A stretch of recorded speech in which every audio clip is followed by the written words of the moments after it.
Hello বন্ধুরা, তো আজকের ভিডিওতে কথা বলতে যাচ্ছি ফাইনাল ডেস্টিনেশন এই মুভিটা নিয়ে। তো নতুন পার্ট চলে এসছে। এর আগে যখন আমরা কলেজ লাইফে ছিলাম তখন ল্যাপটপে আমি সমস্ত সিনেমা দেখেছিলাম। সেই 2000 সাল থেকে ফাইনাল ডেস্টিনেশন শুরু হয়েছে। তো সেগুলো ডাউনলোড করে এদিক ওদিক থেকে জোগাড় করে আমরা দেখতাম আর কি বন্ধুরা। এখন আমার মনে পড়ছে। তো ফাইনালি বড় পর্দায় দেখেছি আজকে না, আমি গতকাল দেখেছি আমাদের অফিসের কলেজের কিছু কলিগদের সাথেই নিয়ে। তো আমি না ভাবছিলাম যে এই ধরনের সিনেমা বড় পর্দায় কি আমি সহ্য করতে পারবো, কিন্তু আলটিমেটলি কোনো মতো সাহস জুগিয়ে আমরা গেছি এবং থরলি এনজয় করেছি সিনেমাটা। ঠিক আছে, এই ধরনের সিনেমা না তুমি খুব সিরিয়াসভাবেও দেখতে পারো, আবার একটু কমেডির ছলেও দেখতে পারো। আমি তো কমেডির ছলেই দেখছিলাম যাতে আমি সিনগুলোকে নিতে পারি আর কি। তো ফাইনাল ডেস্টিনেশনের যে গল্পটা একদম শুরুতেই দেখানো হয় যে স্কাই ভিউ বলে একটা অনেক উঁচু, প্রায় 450-500 ফিট উঁচু একটা হোটেল টাইপের করা হয়েছে। সেখানে একজন গার্লফ্রেন্ড এবং একজন বয়ফ্রেন্ড তারা ওপরে যায় এবং সেই ওপরে যাওয়ার পর সেই স্কাই ভিউতে প্রচুর অ্যাক্সিডেন্ট হয় আর কি। লোকজন ওপর থেকে পড়া শুরু হয়ে যায়।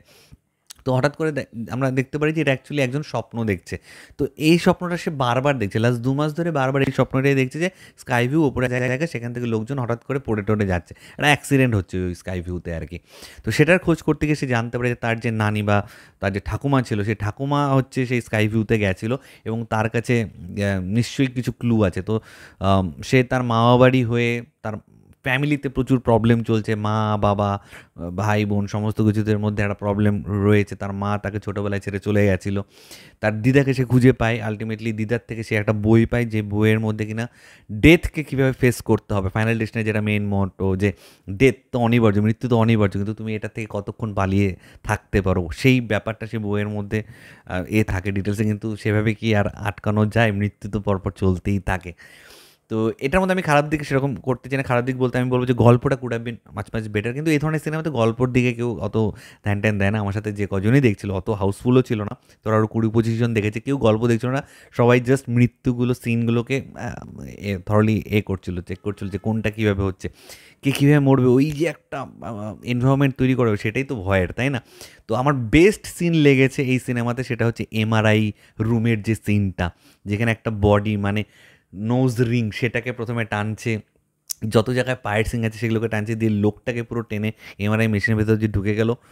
ও ম্যান, ও গড, কি সিন ছিল! এরকম প্রচুর ভালো ভালো সিন রয়েছে। গ্রাস কাটারের একটা সিন রয়েছে, সেই স্কাই ভিউয়ের তো সিনটা বললামই, একদম ইন্ট্রোডাকশন সিন যেটা। এছাড়া একটু অ্যাবান্ডেন্ট একটা এরিয়া রয়েছে, সেই অ্যাবান্ডেন্টের ওখানে একটা গাড়ি জলের মধ্যে পড়ে যায়, সেটার একটা সিন রয়েছে। লাস্টে একটা ট্রেন ডিরেল হয়ে যায়, সেটা একটা সিন রয়েছে, এবং আরও অনেক রয়েছে। তারপর ধরো রাস্তার পাশ থেকে যে ডাস্টবিন বক্সগুলো থাকে না, সেগুলোকে নিয়ে যে স্ম্যাশ করে দেয়, ক্র্যাশ করে দেয়, সেখানে একটা ডেথ রয়েছে। তো এরকম প্রচুর প্রচুর প্রচুর ডেথ সিন রয়েছে। মানে তুমি আফটার 10 মিনিটস আর 15 মিনিটস একটা করে ডেথ দেখতে পারবে, এবং থরলি সিনেমাটা যা প্রমিস করেছিল সেটাই ডেলিভার করছে। অনেকে আমি দেখছিলাম চারপাশে রিভিউ করে বলছিল যে ট্রেলারে সমস্ত কিছু দেখিয়ে দিয়েছে। তো আমি বলবো যে না, ট্রেলারে বস সমস্ত কিছু দেখায়নি, অনেক কিছু লুকিয়ে রেখেছে তারা। এবং এই যে ডেথগুলো কোনটা কীভাবে কানেক্টেড সেটা একের পর এক খুব সুন্দরভাবে আসে। এবং এই মৃত্যুকে চ্যালেঞ্জ করে একটা মেয়ে এবং তার ভাই যেভাবে মৃত্যুগুলোকে আটকানোর চেষ্টা করছিল, সেটাও রীতিমতো দেখার মতো। এবং প্রত্যেকটা সিকোয়েন্স খুব ভালো।